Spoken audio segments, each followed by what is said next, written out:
Hi there. Alyssa and I are excited to talk to you today about criterion reference assessments. So our main goals for today are to define what criterion reference assessments are, give some examples of criterion reference assessments, and then talk about how we may use criterion reference assessments with a particular focus on connections with standards and competencies. So we've gotten a lot of feedback from you. We've learned from you from your surveys. We've talked to you during community of practice meetings, and we've met with your leadership team through a continuous improvement meeting. And we've learned a lot of different things. One thing we've learned is that you feel overall pretty good about norm reference assessments. Few issues, but overall, this is an area where you're feeling pretty good. So the prior slide was the language criteria. Here on the phonology criteria, we see norm reference assessments. Overall, feeling pretty good. We also heard pretty loud and clear that language sample analysis and dynamic assessment, those are two areas where you're not feeling as comfortable for the most part. And then especially looking at more formal standardized language samples using SALT or sugar or dynamic assessment, making those modifiability judgments, those are areas where you weren't feeling as comfortable. And then there's a lot of other, right? There's a lot of other assessment. There's our observation, there's criterion reference assessments, developmental scales, documenting educational performance. We see that in the language criteria. We see that in our speech, sound, phonology, and articulation criteria. Observation, educational impact, and then how do we do something like getting an intelligibility rating from school staff or caregivers? We can even see this in our voice criteria. Again, observing in the environment. What's the impact? And doing evaluations where we end up being a related service. So like something for significant developmental delay, there are some assessments that we typically do as norm reference assessments as speech language pathologists. But still, we have to show the impact on learning, achievement, functional performance. And then looking at the assessment requirements, we know there's a lot of limitations in norm reference tests. So it says right here, we should use other assessments if they're not appropriate, such as criterion reference measures or other ways of documenting significant delays. These other assessments beyond norm reference, dynamic assessment, language sampling, they show up on our other tools that are available, such as the language impairment criteria. So how are we assessing writing samples? How are we doing observations? How are we looking at curriculum benchmarks? How are we doing play-based assessments, interviews, case history, right? So there's a lot of these other assessments that aren't really clear. So thinking of these other academic functional related assessment, we've observed some things. We've observed that you're already doing a lot of this. You're assessing performance in the classroom in some ways. You're talking to teachers. You're observing. We also notice that there's a lot of variability. What one SLP does may differ from someone in the same building, the district, or across the district. We also have recognized that there's minimal resources and support for doing these types of assessments. That there aren't easy, usable assessments that we can grab. There's not clear connections to the curriculum. One thing we heard a lot is the use of informal assessment. So when I would ask some people during community of practice meetings, how are you looking at performance in the classroom or performance on curricular tasks?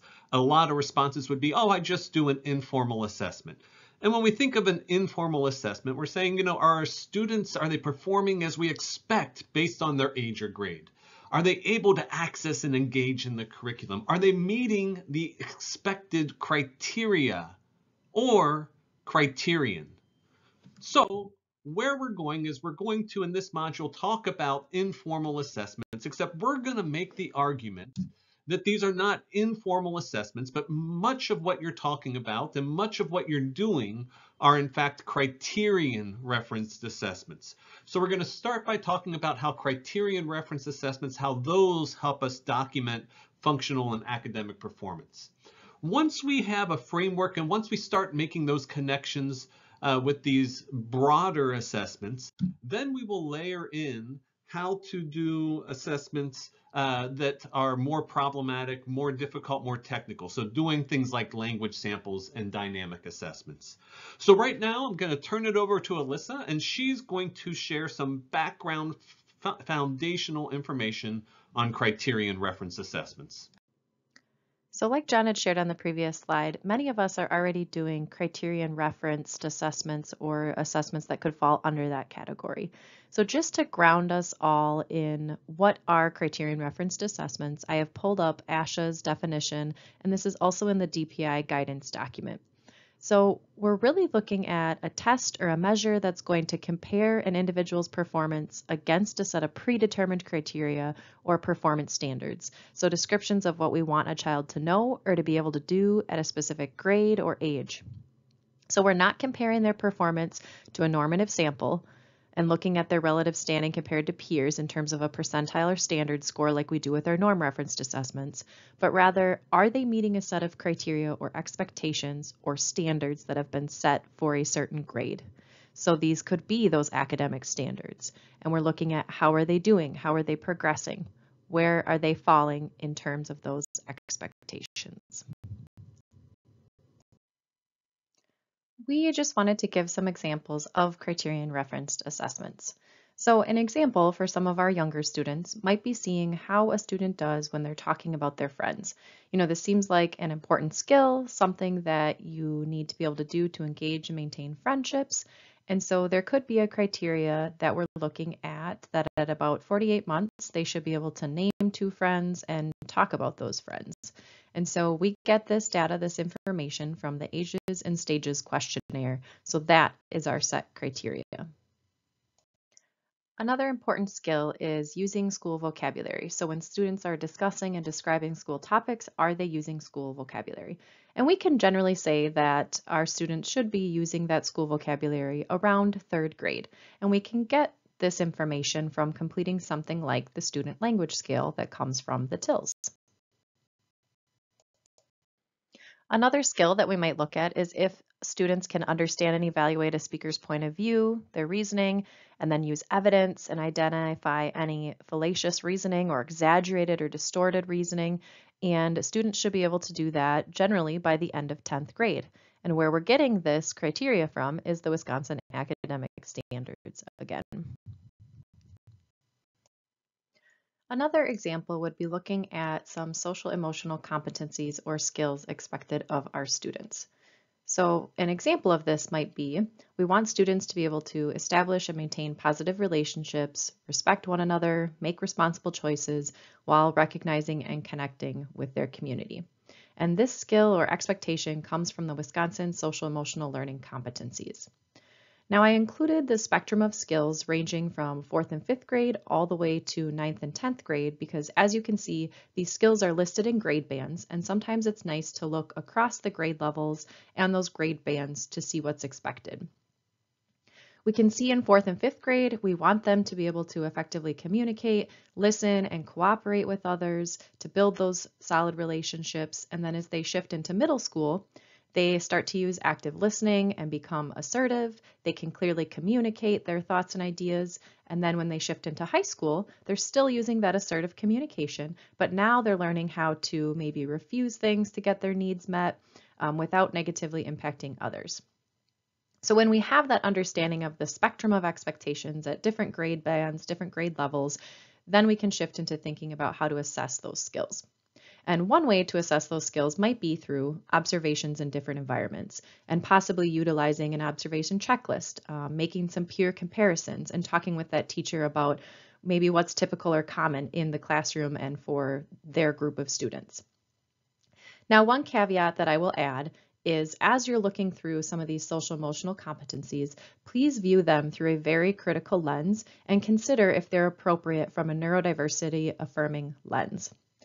At times, the way that some of these competencies are worded or written, they may not be appropriate or affirming, but they at least can provide a starting point that we can reference, and then we can use our professional judgment to make those adjustments as we move through our evaluations to make sure that we are meeting the needs of our students.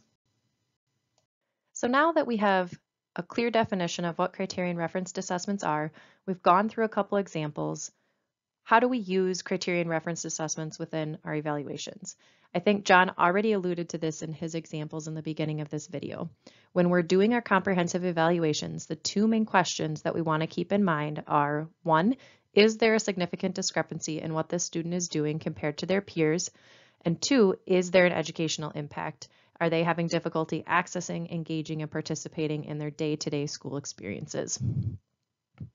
And when we complete a variety of assessments, we are always going to work on converging that evidence, really triangulating a variety of data so that we can answer these two questions.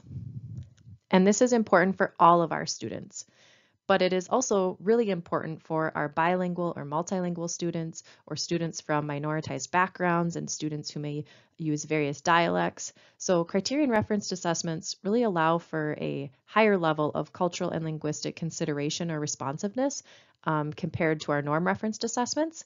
And so they can really help us to reduce, not fully eliminate, but reduce some of that bias that may be present in some of our other assessments like norm-referenced assessments. And criterion-referenced assessments also can really support us when those norm-referenced assessments may not be appropriate, or if we're really questioning data from some of our norm-referenced assessments, and so we need to get more information to figure out, is that test score accurate? Is that really representative of our student? Or is there something else going on? And so they allow us to consider multiple perspectives and then triangulate to make those good decisions. So whenever we're doing any type of assessment, we need to consider the role of language differences and associated linguistic and content biases within our assessments. So linguistic bias refers to that disparity between the language used on the test and the language or dialect used by the student. And content bias occurs when the test stimuli reflect the assumption that all students have been exposed to the same concepts or vocabulary or have had similar life experiences. Linguistic and content biases associated with tests, or in our case, criterion-referenced assessments, raise the question of whether that poor performance reflects academic difficulty or rather a linguistic difference. So some examples of things to keep in mind when we're considering criterion-referenced assessments include vocabulary and grammar, just to name a few. So a vocabulary consideration could be something like, noticing that certain vocabulary words may be more challenging for certain students. So for some of our students who might be bilingual or multilingual, there's been some studies done that home vocabulary may be more challenging in things such as math word problems because they may be more likely to know these words in their primary language rather than English, limiting their exposure to these words in English, making them less familiar. So even though these words appear on common word lists or frequently occurring word lists, it doesn't always apply to all students. Another consideration would be grammar, and an example could be children who speak AAE. They may infrequently produce S in the third person singular context, and so they might not comprehend it as a generic and verbal marker. And there's been a couple studies done that have shown, when these third person singular S markers occur in math word problems, because this grammatical structure isn't always used in individuals who speak AAE, it could be problematic. So the research has suggested that because of that dialect mismatch, it could be more cognitively taxing for a student and cause a barrier to their academic progress. There are many other considerations, but we just wanted to provide a few examples to get us thinking. Overall, we need to keep in mind that both linguistic and content biases impact student performance on various assessments and can interfere with accurate assessment of skills, making it difficult to determine if students are truly having academic difficulties in certain areas such as math and reading. So even though we can't fully eliminate bias by using criterion-referenced assessments, we can definitely decrease it. We can also ensure less bias is present by gathering a variety of information from a variety of sources and critically converging all of that evidence. Now that we know what criterion-referenced assessments are, we've provided a few examples, we've mentioned some cultural linguistic considerations. What do we do? Where do we start? Across districts in Wisconsin, we know that there are many different curriculum and assessments being utilized at that universal level. We also want to acknowledge that Act 20 has greatly impacted many districts, and they're working through challenges of figuring out their curriculum. We also know that when general education doesn't necessarily have a solid foundation or exact curriculum and assessments that they're working off of, it can be more challenging for other educators, such as ourselves, as SLPs, to collaborate on that curriculum, really understand it, and even utilize it within our assessments. In my previous district, we did a lot of work around the standards over several years, and we, tried to utilize them within developing our IEPs. I spent a lot of time looking at the standards, trying to reflect on them, and I eventually learned to like how they helped relate my work to what students are doing in the classroom. It was challenging at times to assess student performance on those standards, and I didn't always know, how to do that or have materials to do that. And so one strategy that I used was to choose just a single standard to start with and compare expectations kind of at that younger as well as that older grade. And this kind of helped me understand some of the main features to look for with my student and supported conversations with teachers during my interviews and observations. So one example I can think of is when I was working with one teacher and they shared some of their concerns about a student, I was then able to go to those standards and kind of reference, well, what is expected at this grade? And I could see that a good number of their concerns were not really expected until the end of that grade or even into the next grade. So once you have some time to review and reflect, they can be a really useful tool. So we have been listening, observing, reflecting upon feedback from all of you during our community of practice meetings, as well as our continuous improvement meetings. Like John said, we're trying to be responsive to needs. Folks have shared, due to various barriers such as time, collaboration, changes in the curriculum, that they don't necessarily have great access to materials or they don't necessarily know where to start, which I can definitely relate to from my past school experiences.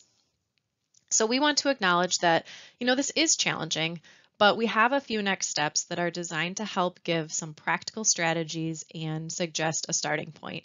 And we suggest starting with those Wisconsin academic standards and social emotional learning competencies. The standards are relatively universal, and they don't necessarily require well-functioning teams to get started. So regardless of the curriculum that your district is using or is struggling to figure out, the standards should be guiding what's happening in the classroom for the most part and what the expectations are, the criteria, what they're measuring students on. So moving forward, we'll frame everything with those standards and competencies kind of as our grounding criteria. Now, if you want to apply it to a specific curriculum, that's great. If your district has done a lot of work with the standards and their curriculum is working and it aligns well, that's awesome. We've been trying to use your feedback to really inform our module content, so we hope that you'll find this module useful as a basic starting point to kind of ground our work in and then use it to expand your thinking and learning. And one nice thing about the standards is that they allow for a high level of flexibility, so there's room for SLPs to get creative based on their current comfort level, knowledge, and work with the standards within their assessments and IEP practices. If you are in early childhood SLP, we suggest grounding your work in the Wisconsin Model Early Learning Standards, or the WEMLs. For more of our elementary friends, kind of that kindergarten level up through 12th grade, the Wisconsin Academic Standards are a great place to ground ourselves. And then for everyone, really pre-K through 12, we can ground some of our work in the social emotional learning competencies. So I know that I just zoomed through those last couple slides and we stated that we're going to ground our work within those standards, those social emotional learning competencies. So instead of sitting here and reviewing standards, we wanted to try to get a little bit creative with our application activity. We wanted to try to create a space for you to do some exploration, to do some reflection around those standards, around those competencies, and think about how we could utilize them within our practice. So in the next slide or two, we're going to explain the application activity a bit more, and we hope that you'll find it to be a useful way to do some of this exploration and reflection. For the application activity, we would like you to take some time and review some of the standards and identify at least 2 standards that apply to the populations that you serve. If you only have time for one standard, that's totally okay. Copy and paste that standard into your learning log, take a screenshot, use your snipping tool, whatever works best for you. Then reflect on those standards from that criterion-referenced lens. Think about what criterion-referenced tools do you have to assess student progress towards those standards. Reflect on that, briefly describe your tools, and think about how they support you in assessing student progress towards those standards. Or, once you have those standards picked out and you're trying to reflect on tools that you use, you might think that this is an area that maybe you're missing some tools in, that you don't have a lot of tools to really assess those standards that could be really important for students on your caseload. Reflect on that. Briefly describe what you feel might be helpful and assist you in assessing that student progress towards those standards. And as you're working through this reflection, consider multiple lenses. We know that not all of you do a lot of assessments, so think about your role and try to think about this activity from multiple perspectives, whether it's initial evaluations, re-evaluations, or even that IEP lens. If you don't do as many evaluations, you can view this from that IEP perspective. Do what makes the most sense for you. If you are looking at it from that IEP lens, think about what could you do or what do you already do when you're preparing for those annual IEP meetings to really determine if your student is progressing towards, that one or two standard that you picked out to reflect upon. So now that we have briefly described that application activity, we have made some individualized application activity video examples for each level. So rather than having you watch all of them, we did make them into individual short clips so that you could go directly to the level that makes the most sense for you at this time. If you want to watch all of them, great. If you only have time and only have capacity to watch one, that's okay. That was our intent by making individualized short clips. So we tried to keep this video a little bit shorter so that then you can take some of that time to devote to watching the application activity example video and then apply it within your own learning. So you can find the link for the specific leveled examples in your application activity direction document. So you can click on the video, watch that example, and then go ahead and copy and paste the questions into your learning log to kind of work through that reflection piece. We hope that you have maybe learned something new or gained a different perspective from this module. And we hope as you review some of those application video examples, you'll get some new ideas as well. So please don't forget to fill out that module completion survey. You can choose Module 4, Criterion-Referenced Assessment. And here's our contact information. If you have any questions as you are going through this module, working through the application activity, please don't hesitate to reach out. John and I are more than happy to collaborate. If you're struggling with the application activity, it's not really making sense, please reach out and we can clarify how to make that most relevant to your learning.